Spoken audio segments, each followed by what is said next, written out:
So we're going live. Let's see.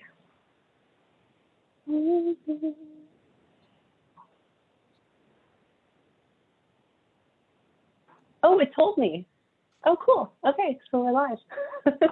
That's exciting. Wow, it actually did it really well. Okay. So maybe give it a moment or two just for people to get on, just in case. Get some viewers. And yes, I will start. So hello, welcome to the Escondido Public Library Virtual Author Chat Series. Today's chat is in partnership with Mysterious Galaxy Bookstore. We are your hosts for today. I'm Jessica Buck. And I'm Christine Morate, and today we are joined by author Megan E. Freeman. Yay! Thank you. Megan E. Freeman attended an elementary school where poets visited her classroom every week to teach poetry, and she has been a writer ever since. She writes middle grade and young adult fiction, and her debut middle grade novel in verse, Alone, will be published in January 2021, this month, from Simon & Schuster / Aladdin. Megan is also a Push Cart Prize nominated poet, and her poetry collection, Lessons on Sleeping Alone, was published by Liquid Light Press. An award-winning teacher with decades of classroom experience, Megan is nationally recognized for her work leading workshops and speaking to audiences across the country. Megan used to live in Northeast Los Angeles, Central Ohio, Northern Norway, and on Caribbean cruise ships, which I think is very fascinating, and I kind of want to learn more. But now she lives in Northern Colorado. Thank you. Thank you so much for joining us today.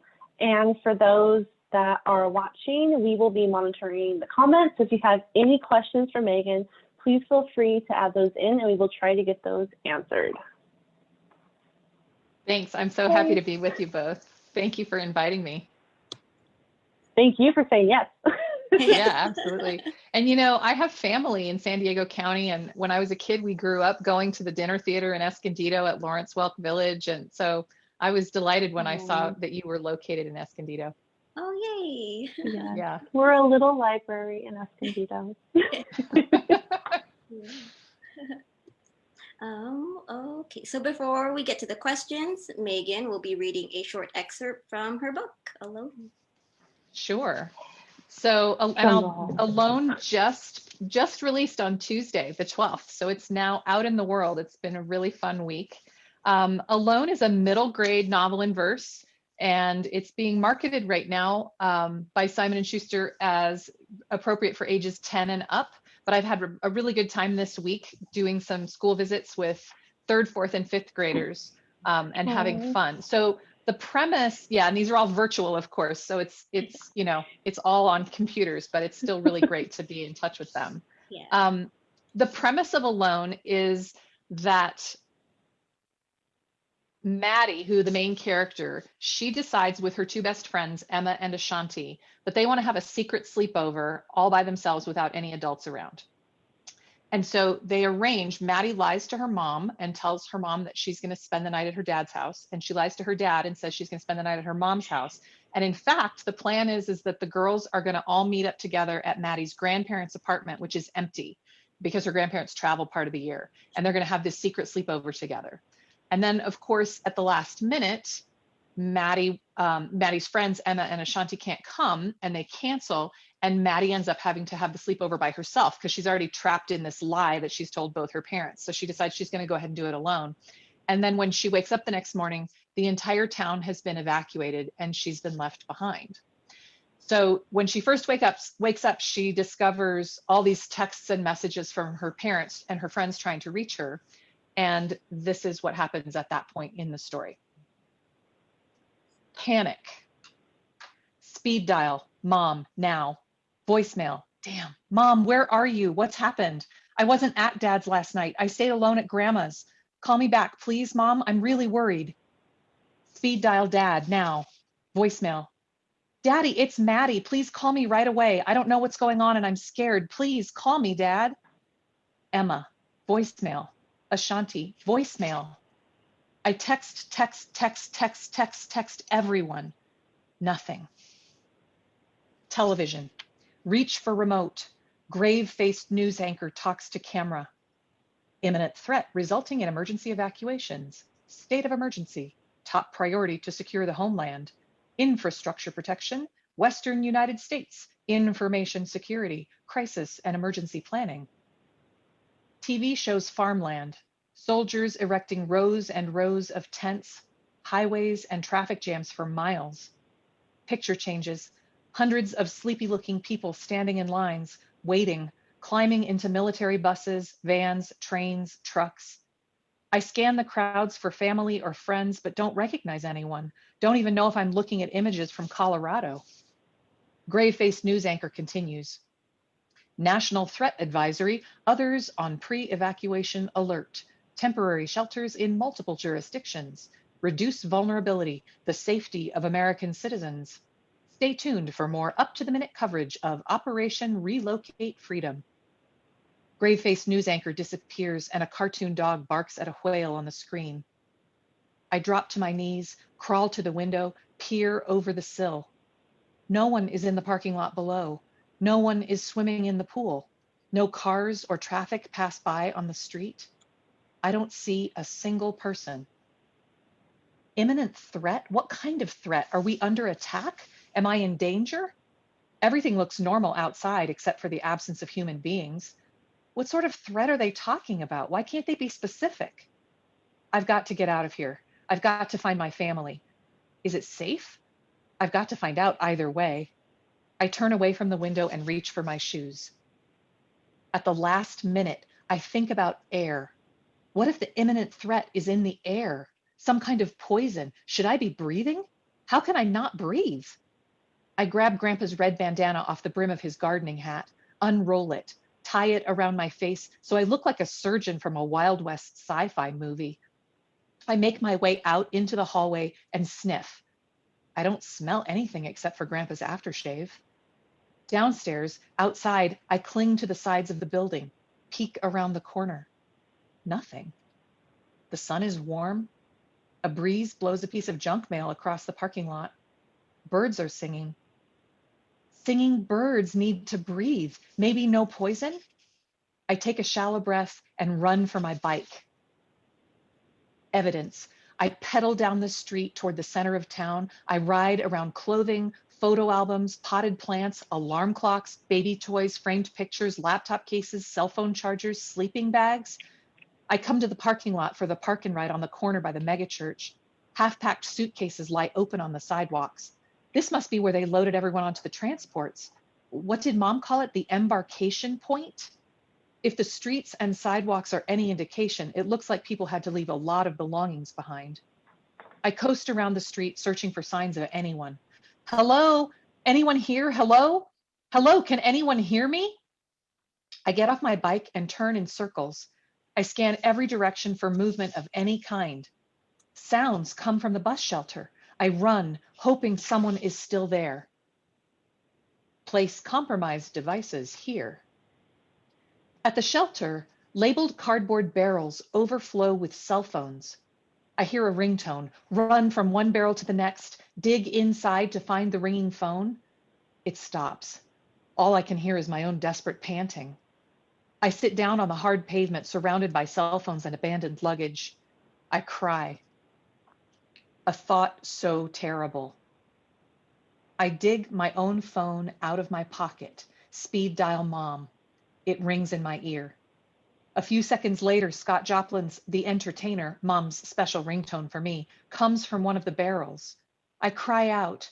Eyes blurring and breath shallow, I speed dial Dad. A barrel rings.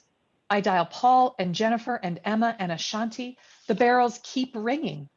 All of the cell phones have been left behind. Brain churn. What now? What now? What now? Bike 20 miles out to the interstate and try to find someone? Head north to the fire station and hope emergency crews are still there? Dial 911. I hold my breath and pray for a live person at the other end. 11 rings. You have reached a number that has been disconnected. Check the number and dial again. I call my grandparents in Texas. Abnormally heavy call volume could not be completed. Try again. Grave-faced news anchor echoes in my head. Temporary shelters in multiple jurisdictions. With all my heart, I do not want to think the next horrible thought that moves like a fast-growing cancer through my brain. The thought thinks itself anyway. What if my parents have been sent to different shelters in different places? And what if they each still think I am with the other? Without their cell phones, it could be days or even weeks before they realize I've been left behind. Oh, I got goosebumps. That, my friends, is what we call foreshadowing. She ends up left behind for many months. Yeah. That's good. That was one of my like nightmares when I was younger. Being abandoned, being left behind somewhere. Really? Yeah. I think it's because I actually watched the Left Behind movies. Yeah. And then there was that one like sci-fi Twilight Zone episode where people are on the airplane and they land and like everyone's disappeared. So I shouldn't have watched that stuff growing up because now it's like in my brain. Did you ever see the really old Twilight Zone episode with Burgess Meredith, where he's the last person left in a society and he's walking around and it's the whole place is bombed out. It's just, you know, pieces of buildings and stuff, but then he comes to the library and he's a huge voracious reader and he loves reading and he thinks, oh, I can finally just read for the rest of my life. And he trips and his glasses fall off and shatter and he can't see to read without them. So he's the last person left on the planet with all the books in the world to read, but he can't read them because his glasses are broken. It's a great episode. Oh, that's cool. I haven't seen that. We're gonna have to look that up. Yeah. Old Twilight Zone. That's a good one. I think we can move on to our questions. So up first, tell us a little bit more about Alone. What inspired this story? So it started when my daughter was in 5th grade and we were part of a mother-daughter book club and we were reading a different book every month. And we read Scott Odell's book, Island of the Blue Dolphins. And I don't know if either of you read it. It's a classic. It was written in the 50s, and it was actually inspired by real events that took place in the 1800s off the coast of California in the Channel Islands. A woman was discovered living on San Nicolas Island alone, and her entire tribe had been evacuated, and she was left behind or had stayed behind for whatever reason, and lived there on the island by herself for 18 years before she was discovered and brought to Santa Barbara. And Scott Odell took those very few facts that were known about her life and then wrote Island of the Blue Dolphins as a fictional response to the question, you know, what was she doing there and what was her life like and how did she end up alone? And we read that book in our book club, and the girls in the club, all of whom were Colorado kids, were all fascinated by the thought of living alone on an island and having to figure out how to survive. And we were talking about that, and it's like Tom Hanks in Castaway or Brian in Hatchet, you know, the thought of being dropped into an alien environment and having to figure it out and figure out how to survive. But then it occurred to me as we were talking that she actually had lived on the island her whole life, and it wasn't an alien environment to her. So her challenges were different. Her challenges were around being alone, figuring out how to manage things where she used to have community helping her and support. And I said to the girls at that club, imagine if you came home from school tomorrow and the entire town had been evacuated and you were the only person left. What would you do? How would you feed yourself? What would be exciting? What would be scary? What do you think it would be like? And so we had a whole different discussion about that. And I could not get that question out of my head.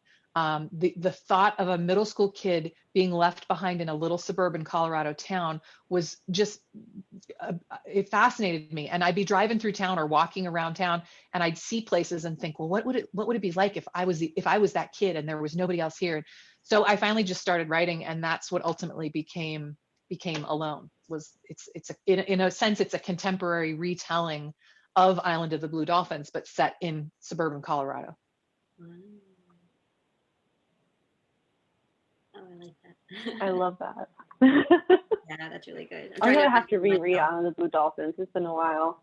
Yeah, I'm trying to It imagine holds myself up. now, as a 10-year-old, trying to Yeah. like thinking how I would react if that happened to me at that age, and Mhm. like all the resources I had. Mm-hmm, mm-hmm. Well, and it's funny when I ask kids that question, they get really excited on the one hand, but then when when I say, what would you enjoy? What would be fun about it? And they love the thought of not having anyone to ask permission or to tell them what to do, sort of to the autonomy of being masters of their own universe. But then when I say, what would scare you? And it's all the stuff that would scare us, right? Like what if there were wild animals, or what if there was a danger or a threat, or so it has that the question has the appeal of sort of both sides of the same coin are kind of thrilling for different reasons, Mm-hmm. Well, man, at that age, I don't think I even had my first flip phone yet. Right. So I wouldn't have even been able to try to call her, like, try the landline. Right. Well, and it's like, because whose number is memorized? Yeah, exactly. So one of the things I had to do early on in the story was get rid of her ability to use her cell phone, right? By having everybody's cell phones left behind. And then also I had to make sure that the parents couldn't communicate with each other, or they would have just turned around and come right back to get her. So for the first 3 days, she has electricity and she's trying to use the computer, but then the electricity goes out and she's really totally isolated and on her own. So. I don't think I would have made it at that age. So it looks like we have our first Facebook question, so I'm just going to ask this now since we're talking specifically about the book. This is from Sam. Sam wants to know how you decided to write this book as a novel in verse. Oh, that's a nice question. Thank you, Sam. I didn't write it in verse to begin with. I actually wrote the entire first draft, or in first multiple drafts, in prose. And I even queried it to agents trying to seek representation with it in prose. And I had a lot of interest, and I got a lot of requests from agents to send the manuscript, but it didn't convert to anything, and it didn't ultimately end up going anywhere. And I think the reason was because it's a compelling hook. It's an interesting idea for a story, but the prose was not living up to the promise of the premise of the hook. And I was sitting in a workshop with a lot of other writers, and the author, Melanie Crowder, I don't know if you know her work, but she had just published the book Audacity, which is a beautiful young adult novel in verse. And she was doing a workshop on her process and talking about how she went through that. And I'd been a poet most of my life, and I was really comfortable writing in poetry, or writing poetry, but I hadn't written the book in poetry. And then I was sitting in Melanie's workshop, and this huge light went on in my head, and I thought, oh, I have to rewrite the entire thing in verse. And so I went back to the drawing board and I started writing in verse, and it made a huge difference. I was suddenly able to, I switched it from, it had been written in prose, in third person voice, and in past tense. And when I rewrote it, I wrote it in verse and in first person voice and in present tense. And those changes allowed me to get into the interior life of the character in ways that I hadn't been able to with the prose. And it also created a sense of immediacy and urgency. Whereas when it was written in third person voice, we sort of know it's going to be okay because the narrator has lived to tell us, right? But in first person voice and in verse, I was able to solve a lot of the problems that the narrative was struggling with in the prose version. So it was not my first thought, but as soon as I started the revision, I could feel the difference it was making, and I could feel how much better the book was. And it also opened the doors to a lot of opportunities that I hadn't followed before, like her emotional responses to things and her physical responses to things. And also some of the problems of writing a book that spans so much time. I went back and studied Island of the Blue Dolphins, which is in prose, to figure out how Scott Odell managed to have 18 years go by in about 40,000 words. And because I was, and another Christmas came and went, and it was winter again. And I mean, there's only so many seasonal adjustments you can make.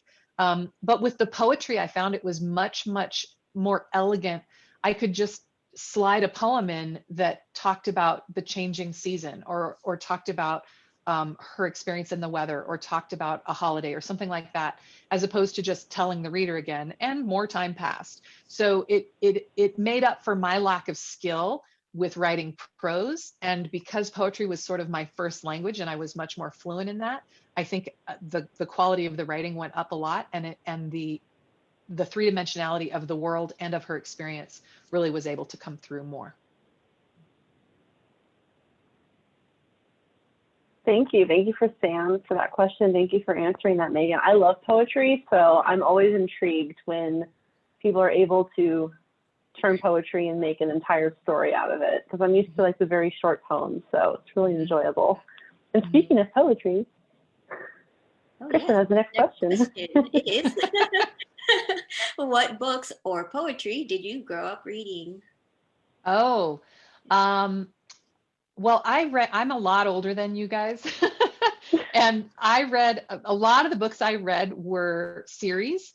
I loved, and I'll be curious to know if you know of any of these, but I loved the Trixie Belden mysteries. I read all the Nancy Drew books. I read the Little House on the Prairie series multiple times. I read multiple books from the Little Women sort of collection of books. I loved Judy Blume. I read everything Judy Blume wrote. And I loved Lois Duncan. I don't know if you know Lois Duncan. She wrote thrillers, and some of her thrillers were made into movies, like I Know What You Did Last Summer and Killing Mr. Griffin. They were what we would call young adult today. At the time, we didn't have those categorizations. And Harriet the Spy, The Long Secret, the Louise Fitzhugh books. I loved all of those books. Poetry, I didn't actively read a lot of poetry books, but my parents were both in the theater, and I grew up hearing Shakespeare and Shaw spoken and read a lot. And I think that made a huge impact. My parents were both fans of poetry. My dad used to recite poetry, so I grew up hearing it. I think I heard poetry a lot more than I read it until I was older. I don't think I started reading poetry until I was quite a bit older, like into high school, middle school, high school. But hearing Shakespeare, I heard a lot of Shakespeare growing up, and a lot of poems, the poems of Robert W. Service, which are old poems that I know my grandfathers used to memorize and recite, and the musicality of that, and the idea, to your point, Jessica, of something like a whole story being contained in a really short number of words, was something that that I got to experience through the poetry that I was listening to, and that people around me were speaking. Yeah, I love listening to recordings of poets actually reading their poems. Yeah. Oh my gosh. Like, there's a recording of T.S. Eliot reading one of his. And now whenever I read it, I can't hear it I can't even hear it with my inner voice. I just hear him saying it. And it's just amazing. Yeah. That's why I really enjoyed listening to you read yours. Oh, thank you. Thank you. You know, my dad was a professor of theater, and he taught an oral interpretation of poetry class that I got to take when I was in college. And he asserted, and I don't know if this is controversial or not, but he asserted that all poetry is meant to be spoken out loud. And I find that that whether that's the intention of the poet or not, I have no idea, but it is extremely satisfying to read poetry out loud. And the act of figuring out how to read it out loud also can really help uncover some of what's there to be found that the eye doesn't necessarily find, but that the voice has to figure out. So I think there's something to that. And there are so many great novels in verse right now available for kids and young adults. It's such a rich genre within children's publishing, and it's all over the map in terms of the kinds of books that there are. I think when Kwame Alexander's book, The Crossover, won the Newbery Award a few years ago, it really brought novels in verse to the attention of a wider group of readers. Plus, he was writing about sports, and he was writing, it's kind of an action book. There's a lot of action in the book, and so that had a lot of appeal to potentially reluctant readers. And then novels in verse have so few words on the page relative to prose. You know, it can be a lot less. it can be a lot less intimidating when you don't have so much text to work through in order to get to the story. So I think there's a really strong trend towards more novels in verse, and I think it's enriching the literature that we have for kids. I think graphic novels is having their moment right now too, right? With as readers are discovering this whole new genre, and it's turning on a whole generation of readers who might not otherwise have picked up a book. So it's pretty exciting. Yeah, absolutely. I love the variety a lot of the kids are getting nowadays, and they look forward to all the graphic novels and anything different that they can get their hands on. So. Yeah, exactly. And there's so many younger poets that are getting published. It's really nice to see. Yeah, it is. It's exciting. I plugged in a Facebook question kind of under that had to do with what you just asked. Yeah, so this comes from Eveline. What other authors inspired you to write? Well, certainly the authors that I mentioned reading inspired me to write. And there are certain authors who, when I read them, I aspire to write as well as they do. Kate DiCamillo is a huge icon in my mind. I know, right? Do you follow her Facebook page? Do you follow Kate DiCamillo on Facebook? Because her Facebook posts are just as wonderful as her books. Like every time I read one, I think, yes, and they inspire hope and love and compassion, and yeah. So she can do no wrong as far as I'm concerned, and the love with which she writes and the love that oozes out of all of her books, even though they're really, really different. I think there's a special place in the literary heavens for her. And then Fanny Flagg is another writer. She's an adult author, and she's been around a really long time.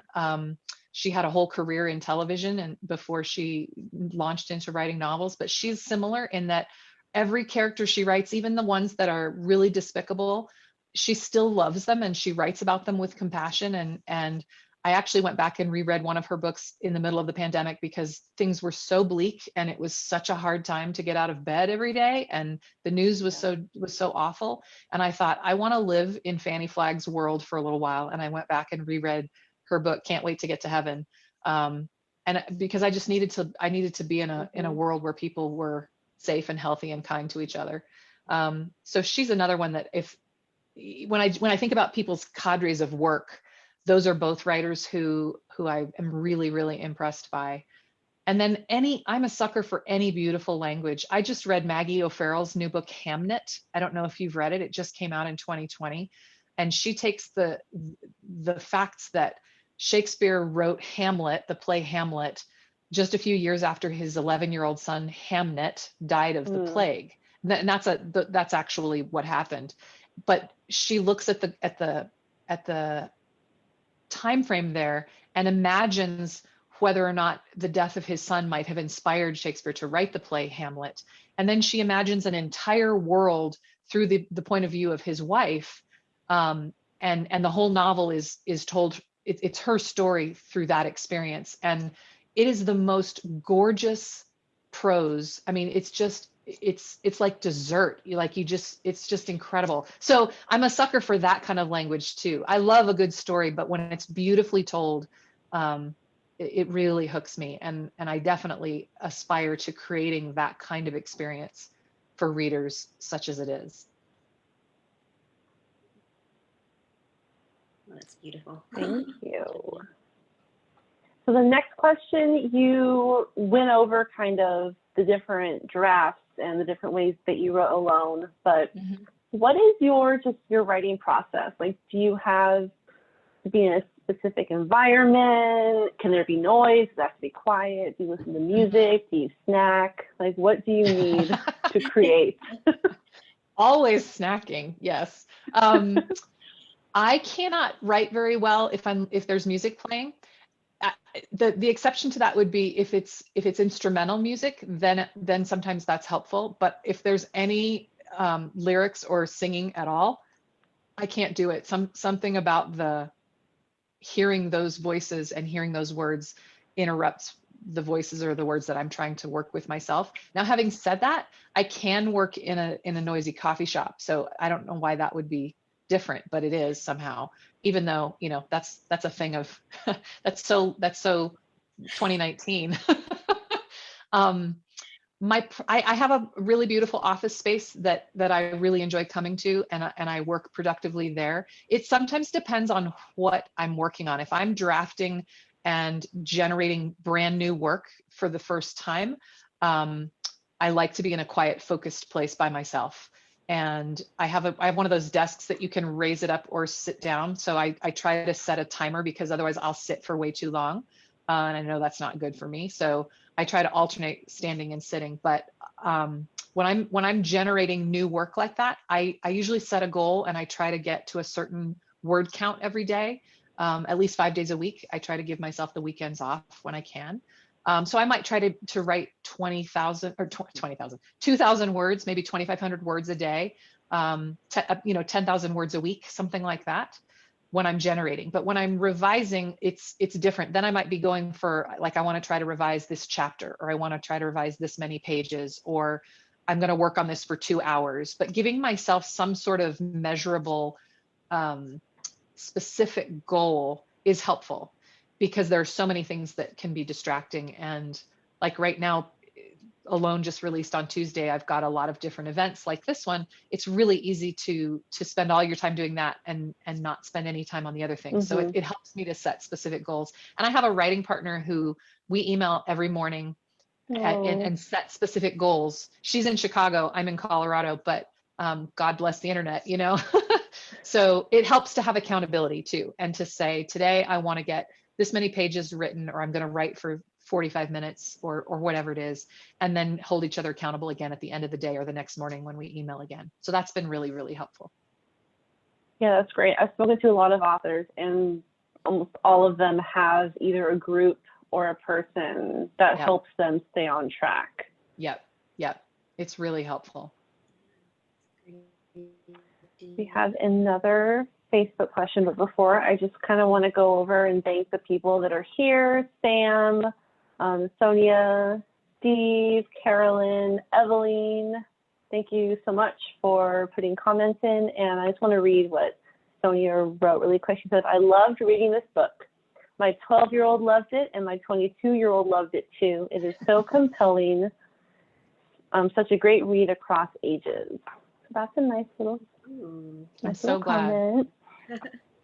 And you know, I appreciate, let me say just to Sonia, I appreciate that so much, because I think that we who are on the industry side of making books, and teachers and librarians, and the people who are the gatekeepers for the young readers who don't have access to books directly, it's really easy for us to categorize books into certain cubby holes, like middle grade or young adult or picture book or whatever those categories are. And your point, Sonia, is lovely, because a really good book has the potential to appeal to a very wide audience. And just like not every adult likes every adult book, it doesn't mean that they're not going to love a picture book. A really good story that's well told and beautifully prepared is a delight. And the age categories and the categorizations are really very arbitrary. And you know, when you go to old interviews with people like Judy Blume, who've been writing for a very long time, and people like her who wrote across a lot of different age ranges, in those days, they were just writing books for children. You know, there wasn't this notion of, well, I'm a middle grade author, or I'm a YA author, or I'm a picture book author. They were just writing stories, and they landed where they landed. So I appreciate that comment about it appealing to your 12-year-old and your 22-year-old. And hopefully, you know, it's funny because in the Simon & Schuster publicity stuff, it says appropriate for ages 10 to 99. And my parents live in a retirement community in Pasadena, California, where they have several, like I want to say, you know, a dozen residents who are over 100. And so I hate to think that they are not, you know, that this book would not be appropriate for them. So it's just, you know, it's an illustration of how arbitrary those categories really are. And our Facebook question from Carolyn is, have you always wanted to write for kids? And how is your book different because it's targeted at kids? Which kind of Mm. Because that's what you were just saying. That's an interesting question. Yeah.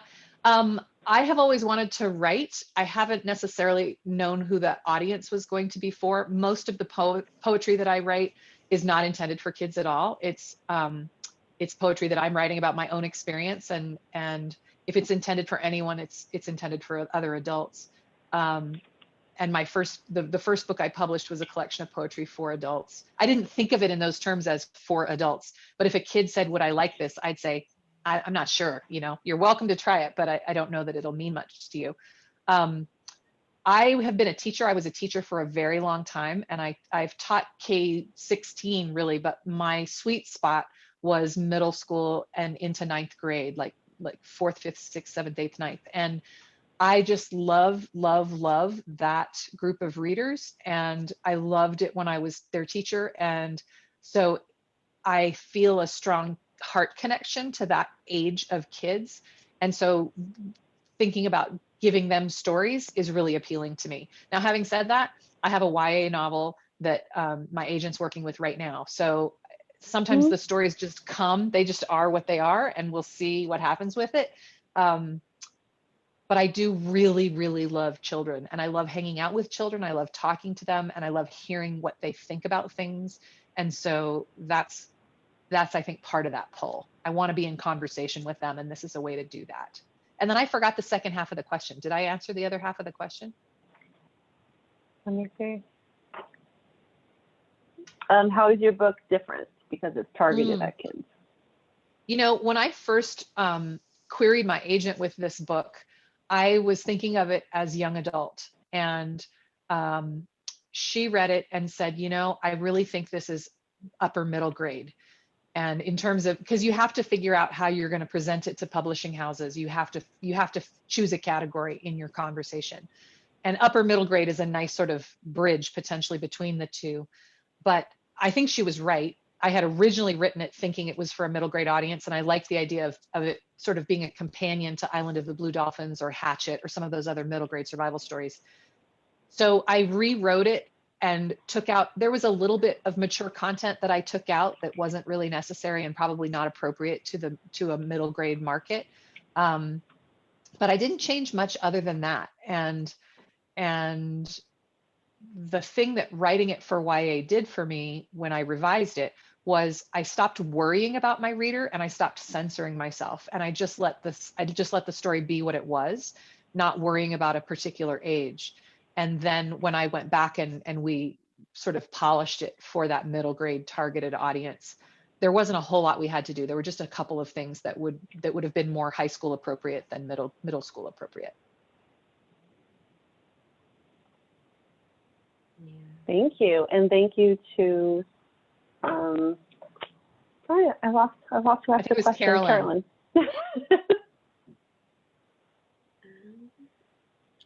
Yeah, just piggybacking off of that, I work with a lot of the tweens here at the library, and yeah, they're such a fascinating group, and at least here, like, they're very opinionated. They like telling me what books they want to read, what they've read, and your book alone, I think, definitely fits that notch, because a lot of them have mentioned Hatchet or I Survived.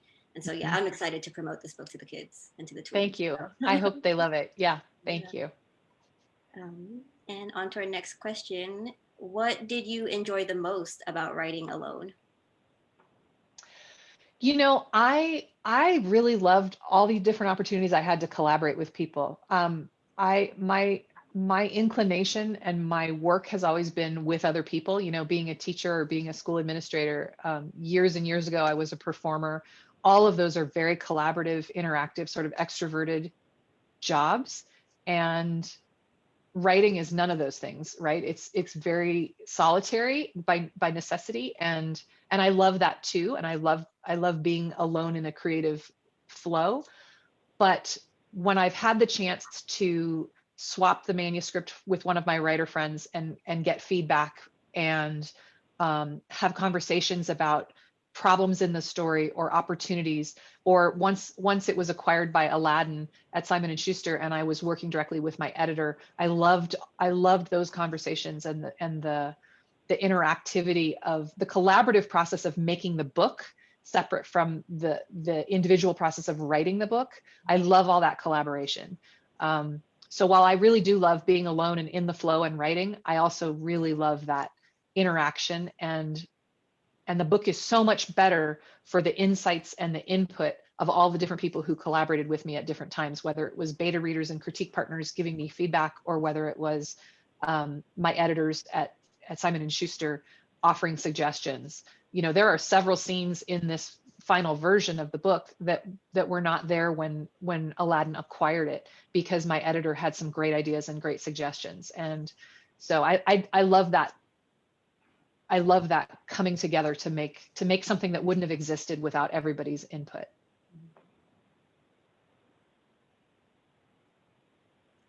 We have to get my turn. So we had another Facebook question. I'm going to try to like mold it together with this next question. Okay. So let's see if it works. Okay. So basically, like, what do you want, hope readers take away from Alone, and specifically about your main character and her journey? So, you know, I hope that anytime any kid picks up a book, that when they finish it and put it down, it makes them hungry to read another book. Like, I hope that it, for kids who maybe have never read a book that they loved, I hope they love it and it makes them want to find more. And for kids who do love to read, I hope it just feeds that appetite and keeps them hungry. That's my fondest hope, is that it would turn a kid into a reader. As far as Maddie's experience, I think that the thing that ultimately, she's very resourceful, she's resilient, she has to be, right? She doesn't really have a choice. She can have a hard day and not want to get out of bed, and at the end of the day, it's not going to matter because nobody is coming to help her. She's got to pull herself up by the bootstraps over and over and over again. And what she ultimately realizes is that she only has each day, right? And she can hope for the future and she can dwell on the past, but neither of those things ultimately makes any difference, because what she has to do is face what's right in front of her today, whether that's an opportunity or whether that's a challenge or whether that's a threat or whether that's figuring out where she's going to get fresh water and food. And that resilience and that perseverance and that tenacity ultimately pays off, because we're talking about a kid's book, and kids' books end with hope. by definition, they have to, or they're not worthy of the reader, right? But I think there is something to seeing characters who overcome obstacles and who find those deep reserves of tenacity and resilience that can be really inspiring. And I hope that readers might have that experience with her, even though she doesn't always feel it for herself. And did she change at all from, because you said that you had to change the story and change the perspective and the point of view and everything. Did she change throughout that process from what you originally imagined her to be? That's a great question. I think that when I rewrote it in verse and was thinking that it might be YA and not middle grade, I let her get more complicated or I didn't let her, she became more complicated and more multidimensional. And, you know, part of the challenge too is that she starts off 12 and she ends 16. So there's this really big span. I mean, developmentally, that's a big span, right? In terms of when we think of people we know when they were 12 versus when they were 16. So that was another reason why I was kind of on the fences whether this is middle grade or YA. And I think that in the course of revising the book, I was able to let her be more interesting, probably, and not just a vehicle for the idea that I had to answer the question of like, how would a kid survive, right? Just sort of the superficial physical obstacles, but she became more introspective, and she handled the existential angst in different ways. I always wanted her to be inclined towards the arts, and she sort of, in the early versions, we knew she liked her art class and that she liked doing crafts and things. But in revising it, I started thinking of her as she's actually a pretty serious artist, and, you know, for a middle school kid in the beginning, but that she sees the world through she sees visual opportunities in her experience of the world. And so I think those things evolved as I revised, definitely. There was just another comment by Sonia. It is so interesting that she is changed in the novel by discovering books herself, and specifically poetry. Some of my favorites, like Billy Collins and Mary Oliver. Oh, love Mary Oliver. Yeah. Well, and there's, you know, there's a really, the turning point of the book for her, the emotional turning point, is when she reads Mary Oliver's poem, The Summer Day. And she gets to that very last line where Mary Oliver, or where the speaker of the poem asks the reader, tell me, what is it, what will you do with your one wild and precious life? And that's a moment for Maddie in the book where she has an epiphany and she has a catharsis, and she's ultimately freed from the emotional burden that she's been carrying all these years, and is able to come to terms with her situation and find a measure of peace and serenity, despite the fact that nothing externally has changed. But her relationship to her situation changes in that moment in a really subtle way, almost in a spiritual kind of a way, that frees her from the pain of the loneliness that she experiences through much of the book. So there you go. Poetry can set you free. I love that. That's one of my favorite lines in all of her poems. I'm gonna actually put that on my cap when I graduated college. Nice. That was my little like nothing. Excellent. So I love that. I just love Mary Oliver. It's a great question. I mean, it's one we should all be asking and answering every day, right? Yep. And I love that it's wild, but it's precious, because wild and precious. What else is life? And it's your one wild and precious life, right? You only get this chance one time, so don't waste it. Yeah.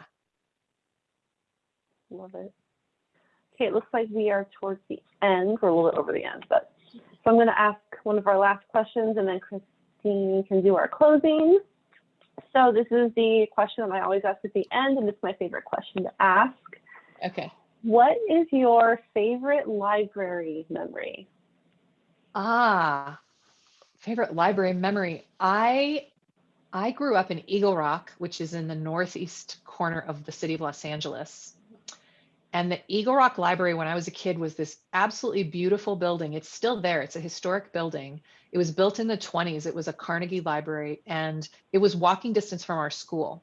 And it was also right at the end of the street where one of my very best friends lived. So we spent a lot of time at the library. And one of the things I loved about the library was that when you were there, even if you were 8 or 9, you still had all this autonomy, right? It's not like a store where you needed your mom to give you money or you needed permission to, buy something. If you were there, you could check out a book, or you could be somewhere. It was almost like you were welcome, but you were also empowered at the same time, in a way that I didn't experience as a child in many other settings. It was sort of this egalitarian setting that felt so great. And we spent a lot of time there after school. We'd walk after school and hang out there, and then get picked up by our parents, or we'd go walk to my friend Claire's house or something like that. And then that building actually was damaged in an earthquake, and they built a new building that was not nearly as picturesque or charming, but it was closer to the school. So in that sense, it was actually pretty great. And my friend Danny's mom worked there. So then it also had this sort of personal connection, like you'd walk in the door and be greeted by name, like not only is this my space to inhabit, but I'm also known here. And that was an incredible feeling too. And I think that is really unique to libraries, and you don't have to spend a dime to justify being there. It's not like where you feel like I have to buy a croissant and a cup of coffee in order to justify working in this cafe, right? Like the library is there for you no matter what, which is just an extraordinary thing. And I have a very vivid memory of going through the card catalog. Are either of you even old enough to have used a card catalog? I used one in middle school. I remember that. Okay, in middle school, right. I remember being in school and, probably in middle school, doing research for some project. And I remember the visceral feeling of moving the cards in the card catalog to find the books that I needed. So I have a very soft spot in my heart for libraries. Oh, thank you. I love hearing all the stories. It's a great question to ask, especially of authors, right? Great I question. need to make a compilation of all the answers in like one video someday. That's I'll a get great to do idea. that. Heck, Jessica, that would be a gorgeous book. You should publish that book. Ooh, you're on something. There you go. Yep. Yep. All right, we Have got. you read the library book? Have you read Susan Orlean's book, The Library Book, about the history of the LA library and the fire? I No. haven't read it, but my grandma actually gave me a copy when I got this job as my first full-time librarian job. She gave me a copy, and I still have to.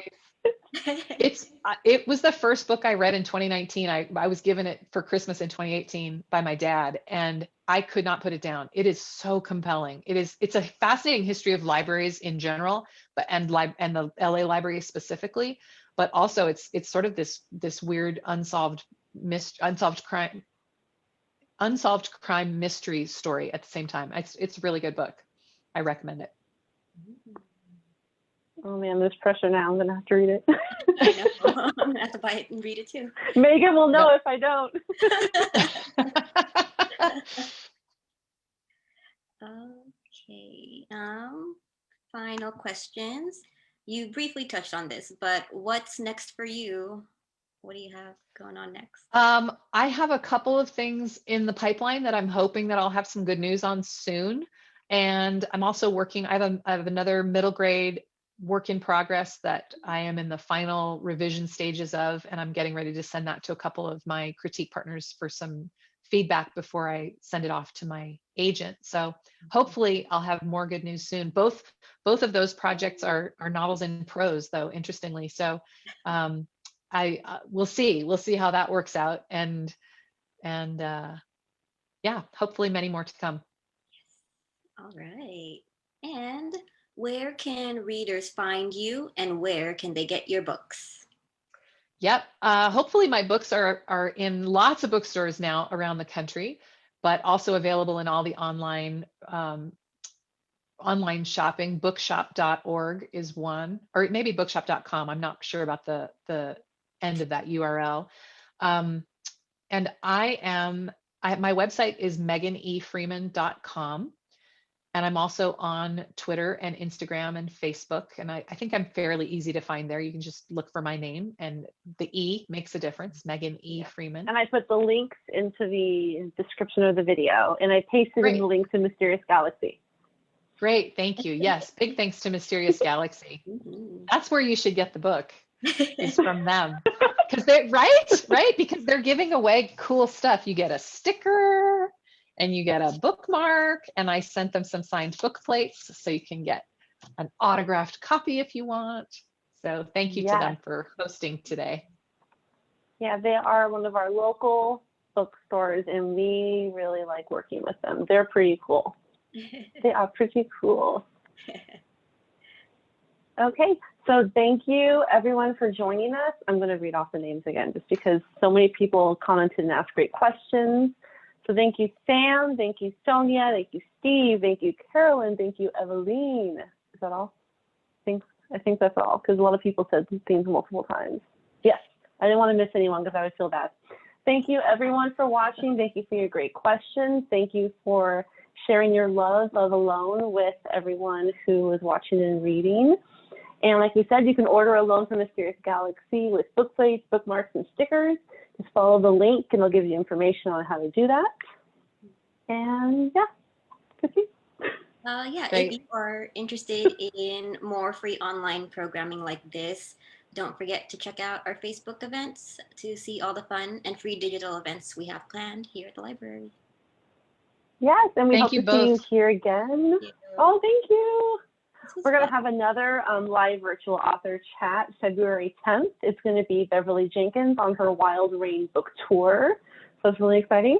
And let me get the link ready. If you have a chance, we have a very short 3-question, super easy, super fast program survey that I just pasted in.